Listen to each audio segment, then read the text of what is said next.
Few questions. Sige, Yeah. alika. Ryan Remijo from CNN. Rex Remigio from CNN. Sorry.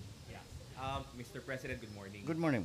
So, ano po yung pinakaunang marching order nyo para sa Department of Agriculture? Well, the obvious one is trying grain control of the prices of all the agricultural commodities that are going up. At tinatamaan tayo ng, yun na nga, yun na pag-usapan ko, climate change, alam nyo na lahat yung swine flu, alam nyo na lahat yung avian flu na tumatama sa atin.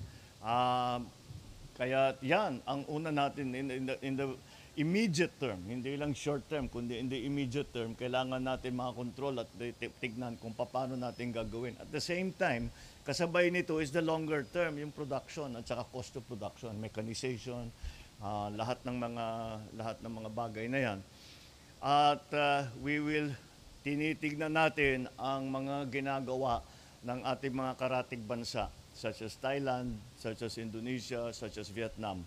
At baka meron tayong matutunan sa kanila na pwede nating na bagay dito sa Pilipinas. And that's the first thing that our new secretary will have to do. Thank you, Mr. President. Yeah. Mr. Kenneth Paciente of PTV4.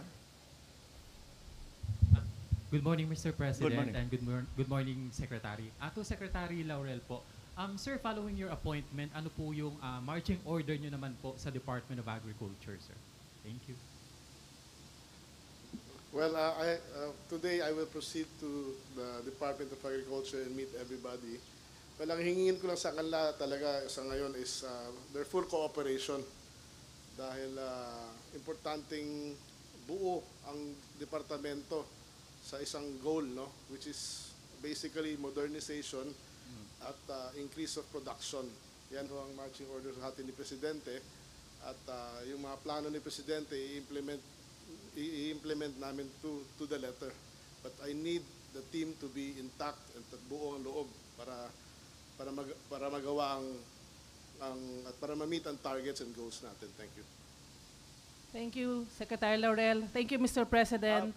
Before we finish, I would just like, I know many people are worried about our people, our Filipino nationals in Gaza, in Israel, in the middle of the war. At saka dumating ang balita sa atin na yung mga nasa Gaza hindi pinapalabas pa sa Rafah crossing. And nagtatakang iba bakit nga hindi.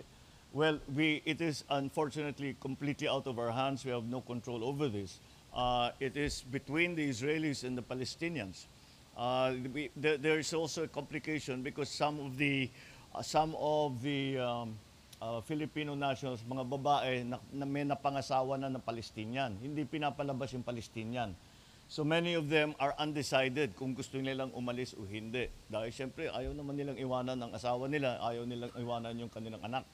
So these are the problems that we are facing. However, I've asked the Secretary Ricky Manalo to make the Ambassador Ilan Flus, and of course he has been able to get in touch with the Foreign Minister of Israel, and our Ambassador Juni Lailo, was able to see the President yesterday. The President of Israel yesterday. So may pangako sila sa atin na maipapalabas na ang mga Pinoy, mga Pilipino, maipapalabas na by today or tomorrow. That is what they promised us. Saturday daw at the latest. So that's what nakahanda naman lahat ng ating mga bus, nakahanda na yung mga embassy natin sa Cairo, nandun lang sila, matagal na silang nag-aantay dun sa tawiran, yung Rafah crossing.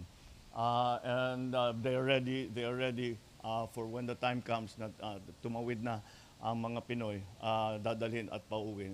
We have also offered our assistance to other ASEAN countries.